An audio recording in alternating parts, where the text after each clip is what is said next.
पूरी गति से दौड़ने के बाद भी वे भोर होने तक शाक्य की सीमा पर नहीं पहुंचे। उनके आगे अन्नोमा नदी बह रही थी, जिसके किनारे किनारे वे तब तक चलते रहे जब तक उन्हें घोड़ों के साथ पार करने के लिए उथली जगह नहीं मिल गई। जंगल के किनारे आने से पहले वे एक और चक्कर लगाते रहे। पेड़ों के बीच एक हिरण उड़ता उतरता रहा। पक्षी पास से उड़ रहे थे, पुरुषों की उपस्थिति से अप्रभावित। सिद्धार्थ घोड़े से उतर गए।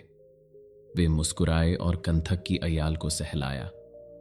कंथक, तुम अद्भुत हो। तुमने मुझे यहां तक लाने में मदद की है और इसके लिए मैं तुम्हें धन्यवाद देता हूं। घोड़े ने अपना सिर उठाया और अपने मालिक की ओर प्रेम से देखा। सिद्धार्थ ने अपने घोड़े की काठी में लगी तलवार निकाली और फिर अपने बाएं हाथ में अपने लंबे बालों को पकड़कर अपने दाहिने हाथ से उन्हें काट दिया। कृपया उससे कहो कि मुझ पर विश्वास रखे। मैं स्वार्थी होकर अपनी जिम्मेदारियों से बचने के लिए घर से नहीं निकला हूं। मैं अब आप सभी और सभी प्राणियों की ओर से जा रहा हूं।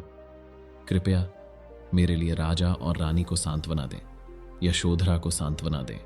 मैं आपसे यही मांगता हूं। जैसे ही चन्ना ने हार लिया, उसकी आंखों से आंसू बहने लगे। महाराज, सभी को बहुत कष्ट होगा। मुझे नहीं पता कि मैं राजा और रानी या आपकी पत्नी यशोधरा से क्या कहूंगा। महामहिम, आप एक तपस्वी की तरह पेड़ों के नीचे कैसे सोएंगे, जबकि आपने अपने पूरे जीवन में गर्म बिस्तर और नरम कंबल के अलावा कुछ नहीं जाना है। सिद्धार्थ मुस्कुराया। चिंता मत करो चन्ना, मैं दूसरों की तरह रह सकता हूं। इससे पहले कि वे मेरे लापता होने के बारे में चिंता करना शुरू करें, आपको मेरे फैसले के बारे में सभी को बताना चाहिए। अब मुझे यहां अकेला छोड़ दो। चन्ना ने अपने आंसू पोंछे। कृपया महामहिम, मुझे आपकी सेवा करने के लिए यहां रहने दें। मुझ पर दया करें और मुझे अपने प्रियजनों को ऐसा दुखद समाचार न सुनाने दें। सिद्धार्थ ने अपने सेवक के कंधे पर थपथपाया। उसकी आवाज गंभीर हो गई। चन्ना, मैं चाहता हूं कि तुम वापस लौटो और मेरे परिवार को सूचित करो। अगर तुम सच में मेरी परवाह करते हो तो कृपया जैसा मैं कहूं वैसा करो। मुझे यहां तुम्हारी जरूरत नहीं है चन्ना। किसी भी साधु को निजी सेवक की जरूरत नहीं होती। कृपया अब घर लौट जाओ। चन्ना ने अनिच्छा से राजकुमार की बात मान ली। उसने सावधानी से बाल और हार को अपनी जैकेट के अंदर रखा और तलवार को कंथक की काठी में रख दिया। उसने सिद्धार्थ की बांह अपने दोनों हाथों से पकड़ी और उससे विनती की, मैं जैसा कहूंगा वैसा करूंगा, लेकिन कृपया महाराज, मुझे याद रखना, हम सभी को याद रखना। रास्ता मिल जाने के बाद वापस लौटना मत भूलना। सिद्धार्थ ने सिर हिलाया और चन्ना को आश्वस्त करते हुए मुस्कुराया। उसने कंथक के सिर पर हाथ फेरा। कंथक, मेरे दोस्त, अब घर लौट जाओ। चन्ना ने कंथक की लगाम पकड़ी और अपने घोड़े पर सवार हो गया। कंथक ने आखिरी बार सिद्धार्थ की ओर देखा। उसकी आंखों में भी चन्ना से कम आंसू नहीं थे। सिद्धार्थ ने तब तक प्रतीक्षा की जब तक चन्ना और दोनों घोड़े नजरों से ओझल नहीं हो गए। फिर वह अपने नए जीवन में प्रवेश करने के लिए जंगल की ओर मुड़ गया।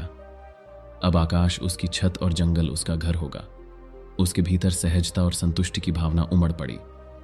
ठीक उसी समय एक आदमी जंगल से बाहर निकलता हुआ आया। पहली नजर में सिद्धार्थ को लगा कि वह एक साधु है, क्योंकि उसने पारंपरिक वस्त्र पहना हुआ था।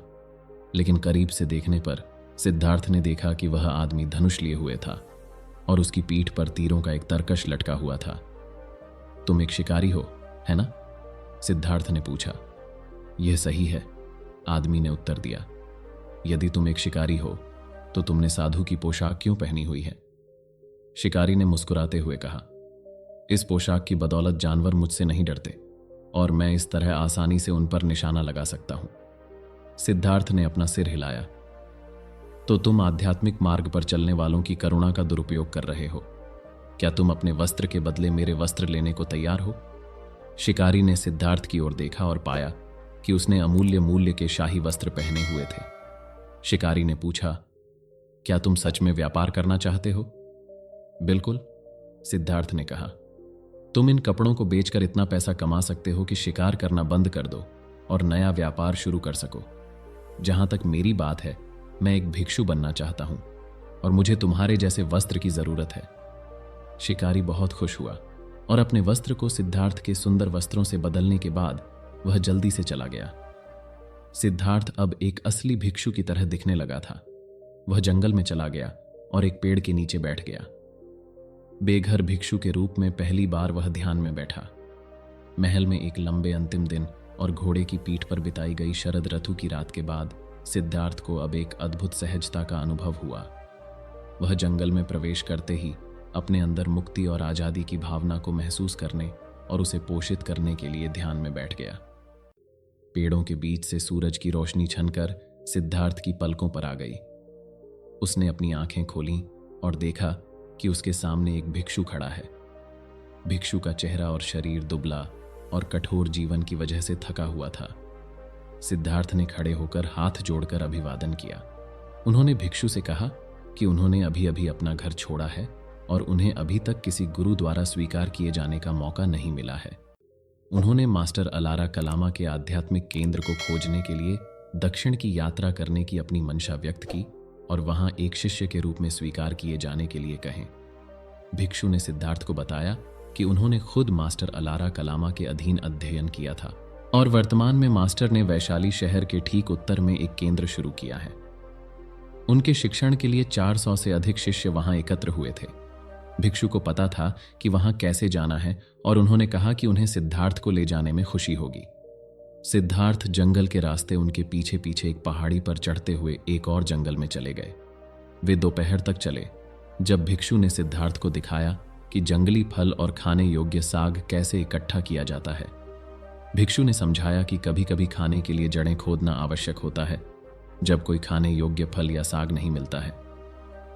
सिद्धार्थ जानते थे कि उन्हें लंबे समय तक जंगल में रहना होगा और इसलिए उन्होंने सभी खाद्य पदार्थों के नाम पूछे और भिक्षु द्वारा बताई गई हर बात को ध्यान से नोट किया। उन्हें पता चला कि भिक्षु एक तपस्वी था जो जंगली फलों, साग और जड़ों के अलावा कुछ नहीं खाता था। उसका नाम भार्गव था। उन्होंने सिद्धार्थ को बताया कि मास्टर अलारा कलामा एक तपस्वी नहीं थे और जंगली चारागाहों के अलावा उनके भिक्षु भोजन के लिए भीख मांगते थे या पड़ोसी गांवों से जो भी प्रसाद के रूप में लाया जाता था उसे स्वीकार करते थे। 9 दिन बाद वे अनूपिया के पास अलारा कलामा के वन केंद्र में पहुंचे।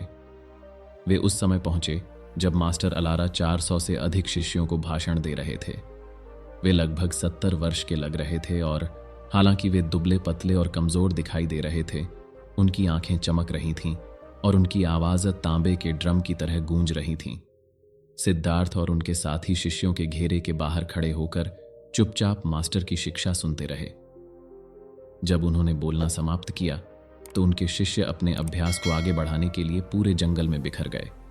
सिद्धार्थ उनके पास गए और अपना परिचय देने के बाद सम्मानपूर्वक कहा, आदरणीय शिक्षक, मैं आपसे अपने शिष्यों में से एक के रूप में मुझे स्वीकार करने के लिए कहता हूं। मैं आपके मार्गदर्शन में रहना और अध्ययन करना चाहता हूं। मास्टर ने सुना और सिद्धार्थ को गौर से देखा और फिर अपनी स्वीकृति व्यक्त की। सिद्धार्थ, मुझे आपको स्वीकार करने में खुशी होगी। आप यहां रह सकते हैं। यदि तुम मेरी शिक्षाओं और विधियों के अनुसार अभ्यास करोगे तो तुम्हें कुछ ही समय में शिक्षाओं का एहसास हो जाएगा। सिद्धार्थ ने अपनी खुशी व्यक्त करने के लिए खुद को दंडवत किया। मास्टर अलारा अपने कई शिष्यों द्वारा उनके लिए बनाई गई पुआल की झोपड़ी में रहते थे। जंगल में यहां वहां उनके अनुयायियों की पुआल की झोपड़ियां बिखरी हुई थीं। उस रात सिद्धार्थ ने अपने तकिए के लिए एक पेड़ की जड़ का उपयोग करके सोने के लिए एक समतल जगह ढूंढी। क्योंकि वह लंबी यात्रा से थक गया था, वह सुबह तक गहरी नींद सोया। जब वह उठा तो सूरज पहले ही उग चुका था और पक्षियों के गीत जंगल में भर गए थे। वह बैठ गया। अन्य भिक्षुओं ने अपना सुबह का ध्यान समाप्त कर लिया था और भोजन के लिए भिक्षा मांगने के लिए शहर में जाने की तैयारी कर रहे थे। सिद्धार्थ को एक कटोरा दिया गया और दिखाया गया कि कैसे भिक्षा मांगनी है। अन्य भिक्षुओं का अनुसरण करते हुए उन्होंने अपना कटोरा पकड़ा और वेस्ली शहर में प्रवेश किया। उसने सीखा कि कैसे अपने कटोरे को सही तरीके से पकड़ना है, कैसे चलना और खड़ा होना है, भोजन का प्रसाद कैसे ग्रहण करना है और प्रसाद चढ़ाने वालों को धन्यवाद देने के लिए प्रार्थना कैसे करनी है। उस दिन सिद्धार्थ को करी सॉस के साथ कुछ चावल मिले। वह अपने नए साथियों के साथ जंगल में लौट आया और वे सब खाने के लिए बैठ गए। जब उसने खाना खत्म किया तो वह आध्यात्मिक शिक्षा प्राप्त करने के लिए मास्टर अलारा के पास गया। जब सिद्धार्थ ने उसे पाया तो अलारा गहरे ध्यान में बैठा था और इसलिए वह गुरु के सामने बैठ गया। चुपचाप अपने मन को केंद्रित करने की कोशिश कर रहा था। लंबे समय के बाद अलारा ने अपनी आंखें खोलीं। सिद्धार्थ ने खुद को दंडवत किया और मास्टर अलारा से उसे सिखाने के लिए कहा। अलारा ने नए भिक्षु से विश्वास और परिश्रम के बारे में बात की और उसे दिखाया कि एकाग्रता विकसित करने के लिए अपनी सांस का उपयोग कैसे करें। उन्होंने समझाया, मेरी शिक्षा केवल एक सिद्धांत नहीं है। ज्ञान प्रत्यक्ष अनुभव और प्रत्यक्ष प्राप्ति से प्राप्त होता है, मानसिक तर्कों से नहीं। ध्यान की विभिन्न अवस्थाओं को प्राप्त करने के लिए अतीत और भविष्य के सभी विचारों से खुद को मुक्त करना आवश्यक है। आपको मुक्ति के अलावा किसी और चीज पर ध्यान केंद्रित नहीं करना चाहिए। सिद्धार्थ ने पूछा कि शरीर और संवेदनाओं को कैसे नियंत्रित किया जाए और फिर सम्मानपूर्वक अपने गुरु को धन्यवाद दिया और धीरे धीरे जंगल में एक जगह खोजने के लिए चले गए जहां वे अभ्यास कर सकें। उन्होंने शाखाएं और पत्तियां इकट्ठी की और 1 साल के पेड़ के नीचे एक छोटी सी झोपड़ी बनाई जहां उनका ध्यान अभ्यास परिपक्व हो सके। उन्होंने लगन से अभ्यास किया और हर 5 या 6 दिन में वे अलारा से सलाह लेने के लिए लौटते थे कि उन्हें जो भी कठिनाइयां आ रही थीं उनके बारे में क्या करना है। थोड़े समय में सिद्धार्थ ने काफी प्रगति की। ध्यान में बैठते समय वे विचारों को छोड़ने में सक्षम थे और यहां तक कि अपने अतीत और भविष्य से चिपके रहने से भी, और उन्होंने अद्भुत शांति और परमानंद की स्थिति प्राप्त की। हालांकि उन्हें लगा कि विचार और आसक्ति के बीज अभी भी उनके अंदर मौजूद हैं। कई सप्ताह बाद सिद्धार्थ ध्यान की एक उच्च अवस्था में पहुंच गए और विचार और आसक्ति के बीज घुल गए। फिर वे एकाग्रता की एक ऐसी अवस्था में पहुंच गए जहां दोनों ही तरह के विचार और आसक्ति के बीज घुल गए। तृष्णा और आनंद का अस्तित्व समाप्त हो गया। उसे ऐसा लगा जैसे इंद्रिय बोध के 5 द्वार पूरी तरह से बंद हो गए हों और उसका हृदय हवा रहित दिन में झील की तरह शांत हो गया हो। जब उसने अपने अभ्यास के फल मास्टर अलारा को प्रस्तुत किए तो शिक्षक प्रभावित हुए। उन्होंने सिद्धार्थ से कहा कि उसने थोड़े समय में उल्लेखनीय प्रगति की है और उन्होंने सिद्धार्थ को सिखाया कि असीम अंतरिक्ष के क्षेत्र नामक ध्यान की अवस्था को कैसे प्राप्त किया जाए, जिसमें मन अनंत के साथ एक हो जाता है। सभी भौतिक और दृश्य घटनाएं उत्पन्न होना बंद हो जाती हैं और अंतरिक्ष को सभी चीजों के असीम स्रोत के रूप में देखा जाता है। सिद्धार्थ ने अपने शिक्षक के निर्देशों का पालन किया और उस अवस्था को प्राप्त करने पर अपने प्रयासों को केंद्रित किया और 3 दिनों से भी कम समय में वह सफल हो गया। लेकिन सिद्धार्थ को अभी भी लगता था कि अनंत अंतरिक्ष का अनुभव करने की क्षमता भी उसे उसकी गहरी चिंताओं और दुखों से मुक्त नहीं कर पाई है। जागरूकता की ऐसी अवस्था में रहते हुए उसे अभी भी बाधाएं महसूस हो रही थीं, इसलिए वह सहायता के लिए अलारा के पास लौट आया। गुरु ने उससे कहा, तुम्हें 1 कदम और आगे बढ़ना होगा। असीम अंतरिक्ष का क्षेत्र आपके अपने मन के समान ही सारगर्भित है। यह आपकी चेतना का विषय नहीं है, बल्कि आपकी चेतना ही है। अब आपको असीम चेतना के क्षेत्र का अनुभव करना चाहिए। सिद्धार्थ जंगल में अपने स्थान पर लौट आए और केवल 2 दिनों में उन्होंने असीम चेतना के क्षेत्र का एहसास किया। उन्होंने देखा कि उनका अपना मन ब्रह्मांड की हर घटना में मौजूद था, लेकिन इस उपलब्धि के साथ भी वह अभी भी अपने सबसे गहरे दुखों और चिंताओं से पीड़ित महसूस करते थे। इसलिए सिद्धार्थ मास्टर अलारा के पास लौटे और अपनी कठिनाई बताई। गुरु ने उन्हें गहरे सम्मान की आंखों से देखा और कहा, आप अंतिम लक्ष्य के बहुत करीब हैं।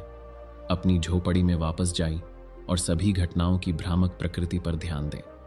ब्रह्मांड में सब कुछ हमारे अपने मन द्वारा बनाया गया है। हमारा मन सभी घटनाओं का स्रोत है। रूप, ध्वनि, गंध, स्वाद और स्पर्श संबंधी धारणा जैसे गर्म और ठंडा, कठोर और नरम, ये सभी हमारे मन की रचनाएं हैं। वे वैसे नहीं हैं जैसा हम आमतौर पर सोचते हैं। हमारी चेतना एक कलाकार की तरह है जो हर घटना को चित्रित करती है। एक बार जब आप भौतिकता रहित क्षेत्र की स्थिति प्राप्त कर लेते हैं तो आप सफल हो जाते हैं। भौतिकता रहित क्षेत्र वह अवस्था है जिसमें हम देखते हैं कि हमारे अपने मन के बाहर कोई भी घटना मौजूद नहीं है। युवा भिक्षु ने अपने गुरु के प्रति कृतज्ञता व्यक्त करने के लिए अपने हाथ जोड़े और जंगल के अपने कोने में लौट आया।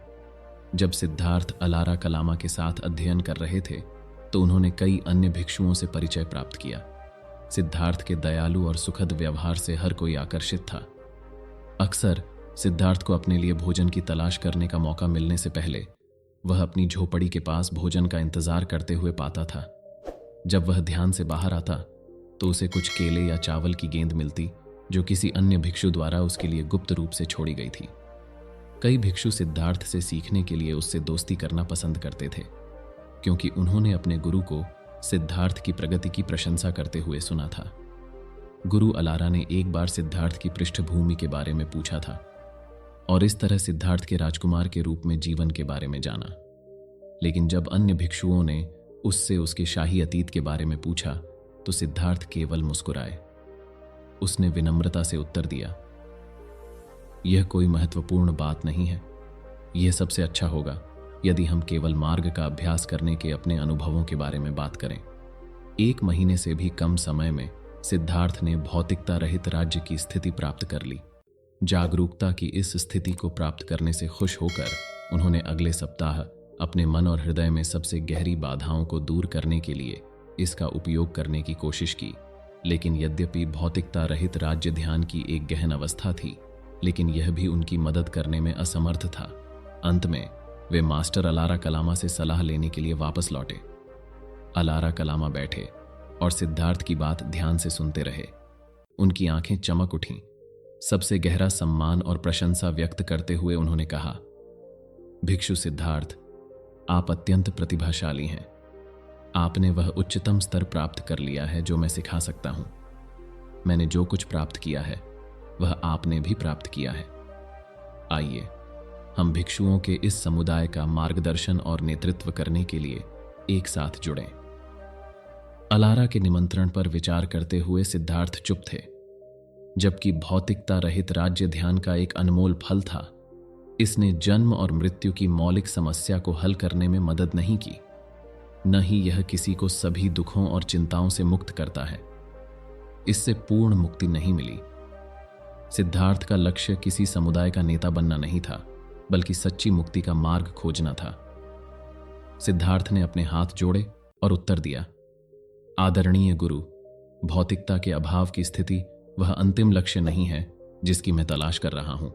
कृपया आपके समर्थन और देखभाल के लिए मेरा आभार स्वीकार करें, लेकिन अब मुझे समुदाय छोड़ने की अनुमति मांगनी चाहिए ताकि मैं कहीं और मार्ग की तलाश कर सकूं। आपने पिछले कुछ महीनों में मुझे पूरे दिल से सिखाया है और मैं हमेशा आपका आभारी रहूंगा। मास्टर अलारा कलामा निराश दिखे, लेकिन सिद्धार्थ ने अपना मन बना लिया था। अगले दिन सिद्धार्थ फिर से सड़क पर निकल पड़े।